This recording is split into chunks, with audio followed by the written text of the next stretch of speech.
You are not failing financially by accident.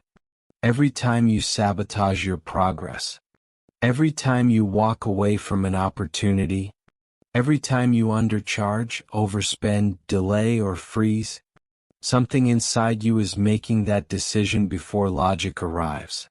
And until you see it, it will continue to decide for you. This video is not about discipline. It is not about hustle. It is not about budgeting, investing, or strategies. It is about the part of you that quietly pulls you back. The moment your life starts to expand. This is shadow work applied to money. And if you listen carefully, you may recognize yourself in ways that feel uncomfortable, but deeply liberating. Most people believe self-sabotage means laziness or lack of willpower. Psychology tells a very different story. According to Carl Jung, the shadow is the part of the psyche that contains everything we were never allowed to fully express, everything that felt unsafe to show, everything that threatened belonging, love, or survival. When it comes to money, your shadow does not sabotage because it hates success. It sabotages because success feels dangerous. Dangerous to your identity. Dangerous to your relationships. Dangerous to the version of you that learned how to survive. Your nervous system does not care about wealth. It cares about safety. If wealth represents exposure, responsibility, judgment, envy, or separation from your family or peers, your system will resist it automatically. This is not a conscious choice. This is conditioning. Neuroscience shows that the brain prioritizes emotional memory over rational planning. Experiences charged with fear, shame, or conflict become internal reference points. If early experiences taught you that money causes stress, conflict, absence, or emotional withdrawal, your body learned one thing: avoiding money equals safety. Self-sabotage rarely looks dramatic. It looks reasonable. It looks like waiting for the right moment. It looks like playing small to avoid risk. It looks like perfectionism that prevents completion. It looks like overgiving and under-receiving. It looks like starting strong and stopping quietly. It looks like earning money and losing it just as fast. These patterns are not mistakes. They are protective behaviors. Your shadow is trying to keep you within familiar emotional territory, even if that territory is uncomfortable. Familiar pain feels safer than unfamiliar power. Shadow work is not fixing yourself. It is not forcing change. It is not positive thinking. It is not fighting resistance. Carl Jung warned that what we resist persists. Shadow work is about bringing awareness to what already exists, without judgment. When awareness enters the system, the nervous system begins to reorganize. This is not mystical. It is psychological integration. Here is the core shadow work technique. Not to perform once, but to practice repeatedly. First, identify the moment of sabotage. Be specific. The moment you delayed sending the proposal. The moment you raised your price and immediately felt guilt. The moment you received money and felt the urge to spend it impulsively. The moment you avoided checking your finances. Now pause. Instead of correcting the behavior, ask this question. What am I afraid would happen if I did not sabotage myself right now? Do not answer intellectually. Wait for the emotional response. Fear of rejection. Fear of visibility. Fear of disappointing others. Fear of responsibility. Fear of being judged. Fear of losing love. These fears are not irrational. They are memories. Now trace the origin without forcing insight. Ask yourself, when did I first feel this fear around money?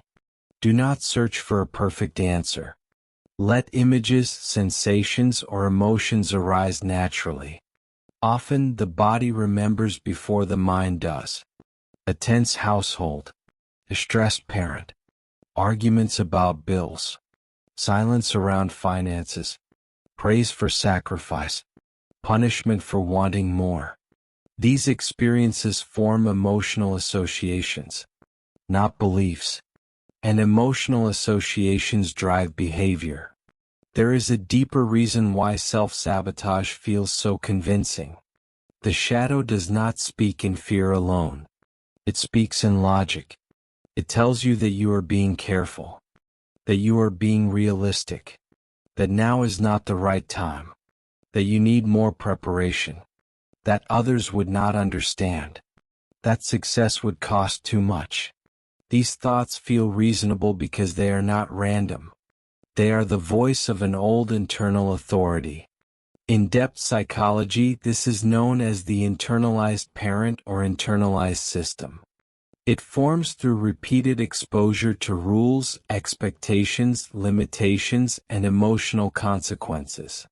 If you grew up in an environment where stability was fragile, where mistakes were costly, or where success created tension, your psyche learned to associate expansion with risk. So the shadow learned to intervene early. It learned to stop momentum before visibility arrived. It learned to slow growth before separation occurred. It learned to collapse ambition before change became irreversible. This is why self-sabotage often happens after progress, not before it. The promotion offer arrives. The project gains traction. The income increases. And suddenly something feels off. This is not coincidence. It is the nervous system scanning for threat. The moment your life begins to look different from the environment you adapted to, the shadow activates its protection sequence. This is why people unconsciously recreate familiar financial ceilings. Not because they lack potential, but because exceeding that ceiling feels like betrayal.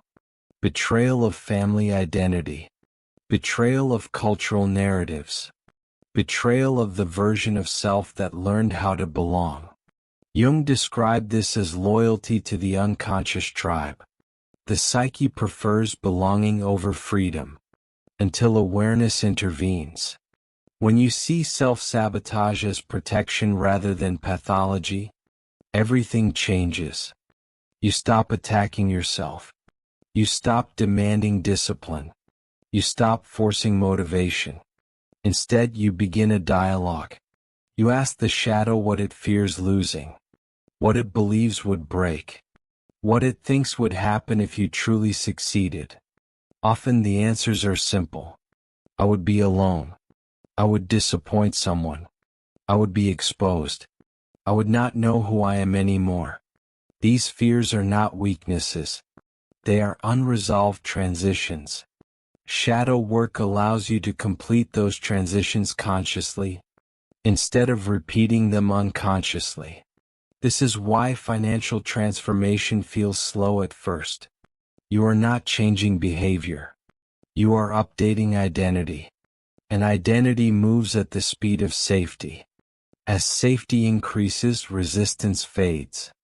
Not because you push through it, but because it no longer serves a purpose. This is how sabotage ends. Not with effort, with understanding.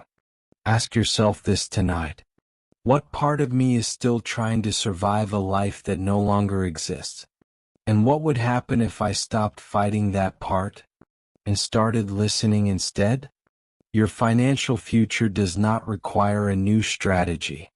It requires a new relationship with yourself. In the next video, we will explore why manifestation fails when the shadow is ignored, and how unconscious resistance blocks even the strongest intentions. Your transformation does not begin with action. It begins with awareness, and awareness begins now.